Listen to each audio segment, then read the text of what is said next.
Ra'iisul Wasaaraha Xukuumadda Federaalka Soomaaliya Mudane Xasan Cali Kheyre ayaa soo xiray shirweynaha qaranka haweenka Soomaaliyeed oo muddo 3 maalin ka socday magaalada Muqdisho. Ra'iisul Wasaare Kheyre ayaa tilmaamay kaalinta haweenka Soomaaliyeed ay ku leeyihiin qarannimada iyo dib u heshiisiinta dalka. Waxaa sharaf weyn runtii inaan kala soo qayb galo xiritaanka shirkan loogu yeeray inuu yahay shir taariikhi ah kaasoo ay ka soo baxeen go'aano waaweyn oo miro dhal ah. Waxaan rabaa inaan ku bilaabo qodobka koowaad ee ka soo baxay shirkaas oo ah inay tahay midnimada haweenka Soomaaliyeed muqaddas.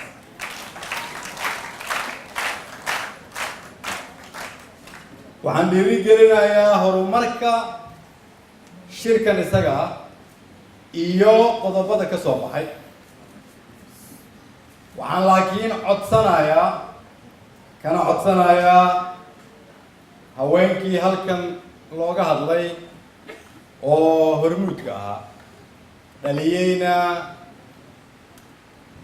sharafta halkan ka muuqata inay iyaguna naga aqbalaan in shaqadoodii weli ay qabyo tahay si marka loo dhammaystiro shaqadaas qabyada ah. waxaan soo jeedi lahaa qodobka isaga ah oo ay wasiiraddu ku bilowday in Maama Zahra iyo Maama Caasho iyo Maama Aamina iyo Xaliimo lafteeda iyo wasiiradda iyo cid walba oo halkan joogto haweenka Soomaaliyeed ka mid ah in inta aanad bilaabina isla xisaabtanka aad la xisaabtamaysaan madaxda qaranka iyo ragga intooda kale aad ku bilowdaan horta inaad dhammaystirtaan midnimada haweenka dhexdooda.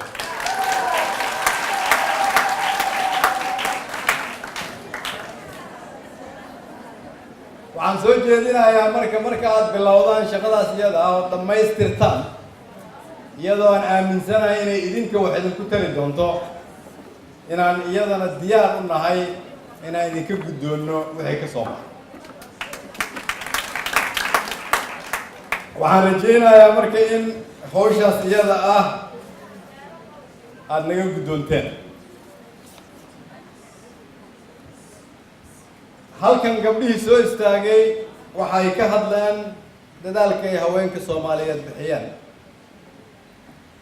waa soo dhaweynayaa laga bilaabo sanadku markuu ahaa 1949 laga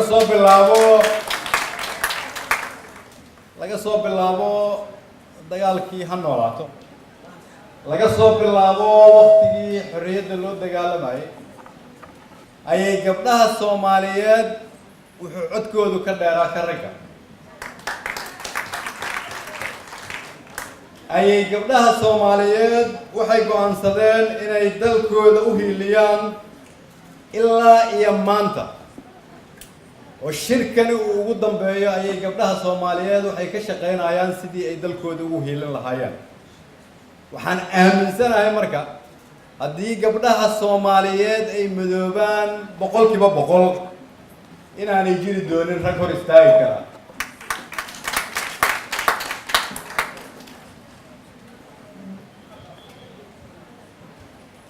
waxaan xasuusanaa waqti dhallinyaranimadeedina loo kaga sheekeyn jiray waxaa jiri jirtay boqorad la yidhaahdo Araweelo.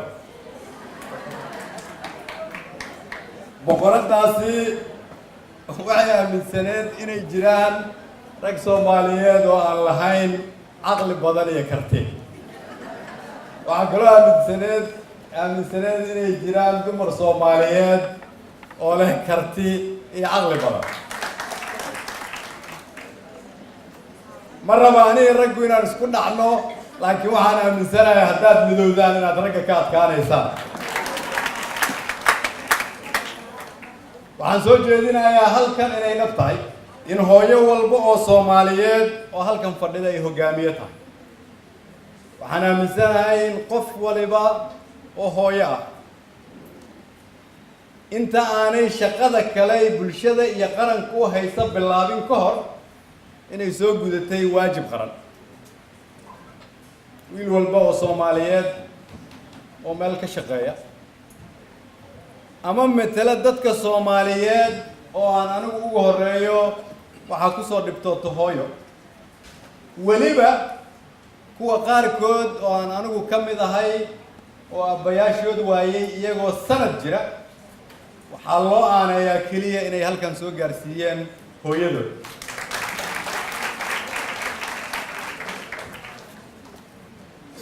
marka haddii anigu aan aqbalay Allah u naxariistay aabahay inuu geeriyooday anigoo sanad jira hooyadayna ay u soo dadaashay wiil walba oo Soomaaliyeed oo halkan fadhiya ama idaawanayana ay hooyo Soomaaliyeed dhiigeedu u soo bixisay macnaheedu waxay tahay la iskuma haysto hogaamiyayaal inay yihiin waxaa la isku haystaa aqoontooda hogaamiyeed sidee bay u isticmaali doonaan xaggee bay ka bilaabayaan waxaa kaloo rabaa bulshada Soomaaliyeed maanta inaan xasuusiyo haddii boqolkiiba 50 ugu yaraan shacabka Soomaaliyeed ay yihiin gabdho Soomaaliyeed aan rabnana inaan dunida la tartano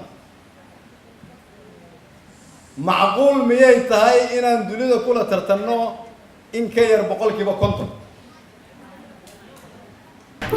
shirweynahan qaran oo ay soo qaban qaabisay wasaaradda haweenka iyo xuquuqul insaanka xukuumadda federaalka Soomaaliya ayaa waxaa ka soo qayb galay qaybaha kala duwan ee ururada haweenka siyaasiyiinta iyo mas'uuliyiin iyo haween bulshada dhexdeeda magac ku leh Maxamed Aadan JTV Baydhabo.